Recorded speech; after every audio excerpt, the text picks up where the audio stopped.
I grew up in a small rural village where I was often told that school wasn't for me. Gender rules were clearly defined from a young age, with boys expected to work and provide for the family, while the girls staying home and taking care of the household. Because of these ingrained cultural norms, education was seen as a threatening challenge against the tradition upheld by the villagers for decades. As a young girl, I was excited about going to school and learning. But as I grew older, the constant discouragement from people around me became louder and louder. As I moved up grades, I saw more and more girls stopped attending school and would later find out they're no longer able to continue their education. And this was because of early marriage, which was a very common practice in rural areas, poverty, and lack of resources such as books and teachers, which further limited our opportunities. My life suddenly changed in 2014 due to the conflict. I became internally displaced, and the challenge of continuing my education grew softly. Exactly a year later, my family and I sought refugee status in the United States, where I had to start high school all over again, but this time without speaking a word of English. It was truly during those challenging times that I realized the transformative power of education. Through my advocacy work, I started to see how girls and women could become agents of their change and their community, challenging the gender norms for the betterment of all and for contributing to developing their societies. So, what can education do for girls? You might think an educated woman is more confident, independent, capable, and you're right. But there is more than that to it. Every girl who picks up a book and every girl who steps into the classroom has the potential not just to transform themselves, but the communities they live in. Sadly, there are more than 130 million girls out of school today worldwide.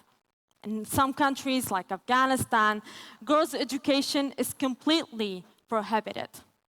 This is a significant loss. And in Afghanistan alone, the loss has resulted of more than $500 million to the economy in one single year. Prohibiting girls from education incurs high economic and social costs, but also not investing in their education is a loss of untapped potential. For example, the World Bank estimates that educated women are able to contribute about 25% to a country's gross domestic product.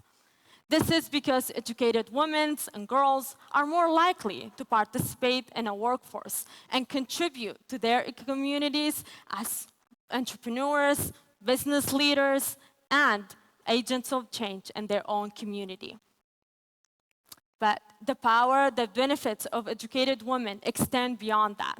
Educated girls have a positive impact on overall health, education, and well-being of their children. Many studies constantly have shown that educated mothers are more likely to contribute to the healthcare of themselves and to their children. And this is a betterment in health for everyone. Perhaps underestimating the power of girls' education, Middle East and North Africa has the second largest gap in education. And according to the World Economic Forum, this gap, including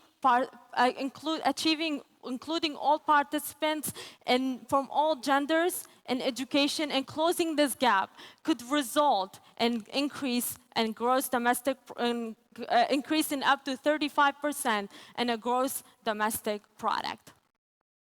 Closing this gap is an essential step towards building a more equitable society, increasing economic growth, and also helping reduce poverty and inequality, in addition to facing the challenge of climate change.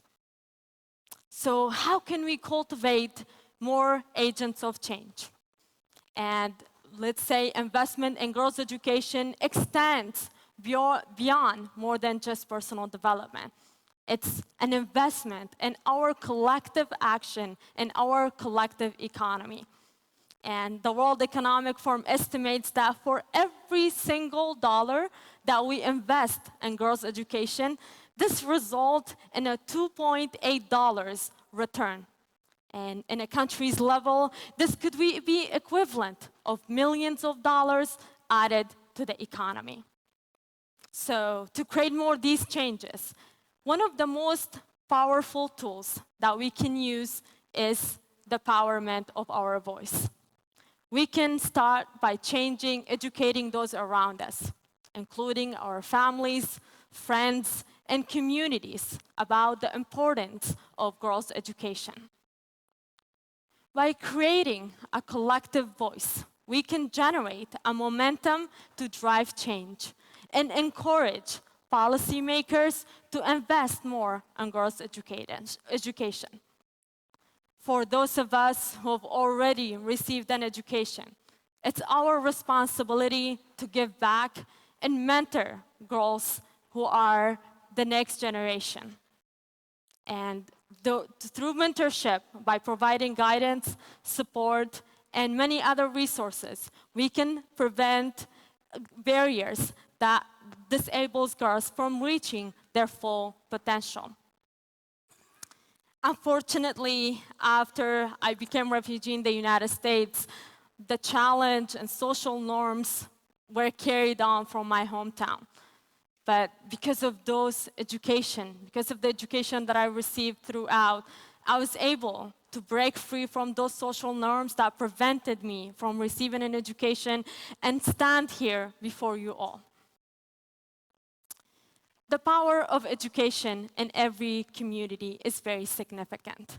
So today, we have a unique opportunity to make a difference in our world. And by educating girls and helping them reach their full potential, we can build a better future for all of us. I stand here today before you as a testament to the power of education. So let us join me in this mission and invest in girls' education so we can create a brighter future for generations to come. Thank you.